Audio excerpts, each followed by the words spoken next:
नमस्कार, मैं हूं आपके साथ प्रदीप आजाद। राजस्थान में कांग्रेस भाजपा के खिलाफ बिगुल बजाने की पूरी तैयारी कर चुकी है। 12 तारीख इसके लिए तय कर ली गई है और पूरी सरकार इस काम में जुटी है कि जब देश भर के तमाम कांग्रेसी जयपुर पहुंचेंगे तो फिर मोदी सरकार के खिलाफ खोले जाने वाला मोर्चा और नेताओं की आवाज जयपुर के जरिए पूरे हिंदुस्तान में पहुंचे। लेकिन कांग्रेस कुछ करे उससे पहले अब भाजपा भी कांग्रेस को आड़े हाथ लेने में जुट चुकी है। अब कांग्रेस की सभा का हश्र कैसा होता है ये तो वक्त आने पर पता चलेगा, लेकिन भाजपा ने इससे पहले ही प्रदेश के अलवर जिले में एक सरकारी स्कूल में एक छात्रा से गैंगरेप के मुद्दे को उठाते हुए मुख्यमंत्री गहलोत से गृह मंत्री के पद से इस्तीफा मांग दिया है।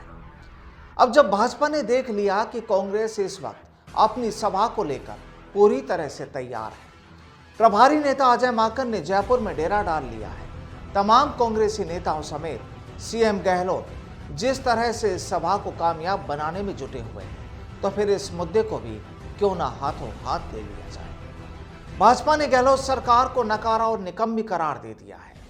पूर्व महिला और बाल विकास मंत्री अनीता बघेल ने नैतिकता के आधार पर पूरी सरकार से ही इस्तीफे की मांग कर डाली है। तो जाहिर है कि कांग्रेस भी इसी सोच में पड़ गई है कि आखिर ये क्या हुआ।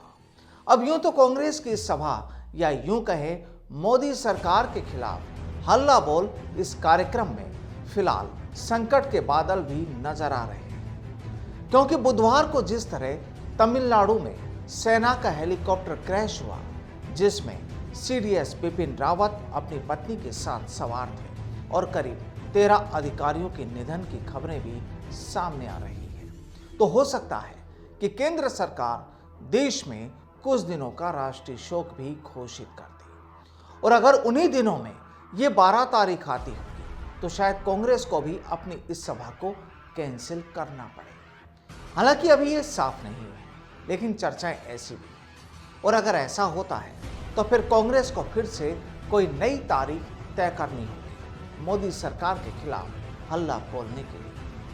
तो बात ये कि एक तरफ ये एक दुखद हादसा, तो दूसरी तरफ राजस्थान भाजपा जिस तरह से कांग्रेस के खिलाफ मुखर हो रही है उससे भी कांग्रेस नेताओं की चिंता बढ़ चुकी है।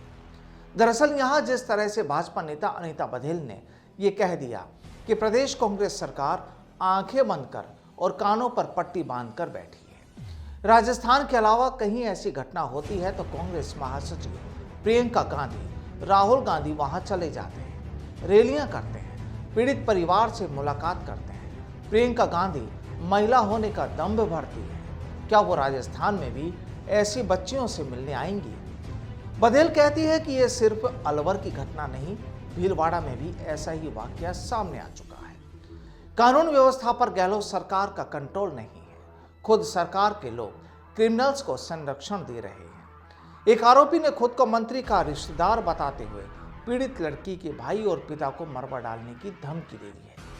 ऐसे मंत्रियों को बर्खास्त कर देना चाहिए और इस सरकार को नैतिकता के आधार पर तुरंत इस्तीफा दे देना चाहिए। वाकई अलवर से निकली ये खबर यूं तो काफी अहम हो जाती है। सवाल ये है कि क्या प्रियंका गांधी क्या वाकई इस परिवार से मुलाकात के लिए अलवर पहुंचेंगे, क्योंकि उनके बड़े दिल की तस्वीरें पहले भी लोग यूपी से देख चुके हैं और इसीलिए उनसे उम्मीदें भी बढ़ गई हैं।